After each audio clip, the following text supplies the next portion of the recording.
This is an iPod Classic 5th Gen, and for the past few weeks, more often than not, I've been turning to this for my music instead of Spotify. I found out there's an entire community of people that have been buying up these old iPods and upgrading them with modern parts and features to keep using them. And I happened to have one laying around, so I decided to try and make my own.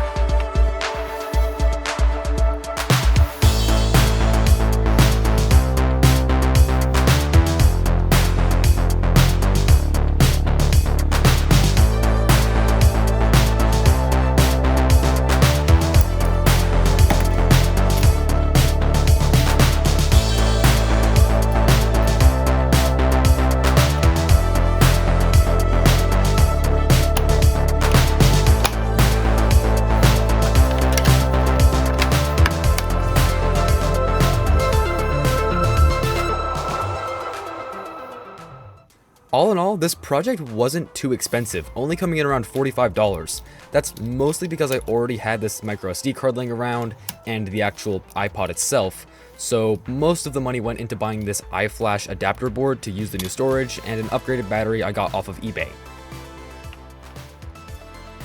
But the possible mods people have done to these things do not stop there. People have gone as far as to add full-on Bluetooth support to these old iPods. Now, you may have realized this isn't the prettiest iPod. The front is very scratched and the back is very scratched, but all of these are OEM original parts, so it's pretty special to me in that regard. And besides, I was able to make what, to me at least, I think is a pretty nice 3D printed case. It helps to cover up the scratches on the back and the sides, and it actually shows the correct new storage amount after the mods. But if I ever did want to swap out the shell parts for new, nicer ones, that's actually really easy because they're very cheap and even come in colors Apple never made. And from what I've seen, a lot of people have been buying and building these. But why? Why are people still using this practically 2-decade-old device?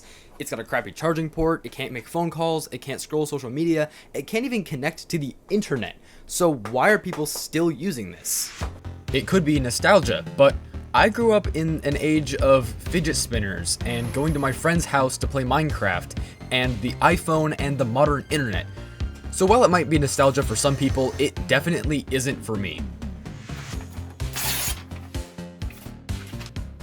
Or maybe the reason is the design of the iPod. I feel like older tech products, especially music ones, have something to them that newer devices have just forgotten. Like the physical control buttons and the click wheel on this older iPod. Or this physical switch on the iPod that disables all those controls completely so that you know if you put your iPod in your pocket or put it on your desk, it's not going to accidentally skip a song or pause. And they made all this while keeping it smaller than the usual big slab phones we're used to, and even some smaller phones. And after replacing the original heavy hard drive with a microSD card, this thing feels a lot lighter than most phones and modern devices, and I find it really nice to carry around and use. Or maybe it's the really simple software of the iPod, which on this iPod I've replaced with something called Rockbox, which is a custom operating system modders have been using for a long time. And surprisingly, it was really easy to install. All you really have to do is plug your iPod into a PC or laptop, and then go to their website and download the installer. After that, you just select what iPod or music player you have in their utility and follow a couple of easy steps. The new operating system lets the iPod read a lot more kinds of music files, which can let you get some really high quality stuff, as well as letting you put custom fonts and themes on it. It also does a really good job of filling in a lot of the gaps where you'll miss things from stuff like Spotify and Apple Music. It'll give you different kinds of repeat, shuffle, better UI, better audio control, and the ability to make playlists on the device. It also gives you the ability to use the iPod for emulation of games and applications, and for the one person wondering, yes, you can play Doom on the iPod. But even after all that, I don't think those are the reasons why people are still using the iPod, and to be honest, it can't really do anything else as good as it just plays music, but maybe that's the whole point. It's not a notebook, it's not a camera, it wasn't originally intended to play games, it's definitely not a phone, and you can't really do work or computer things on it. But it was made to play music, and it can play music really well. It's kind of like owning a multi-tool. A really nice multi-tool is nice to have for some things, but having dedicated tools that are made to do their one job really well usually works better. wasn't made to keep your attention or to ask you for your money or to buy a subscription or to serve you ads. It was made to play music for you and only to play music for you. And I feel like having one device that can do what it does really well is a lot more satisfying to use than something that can do a billion jobs pretty decently.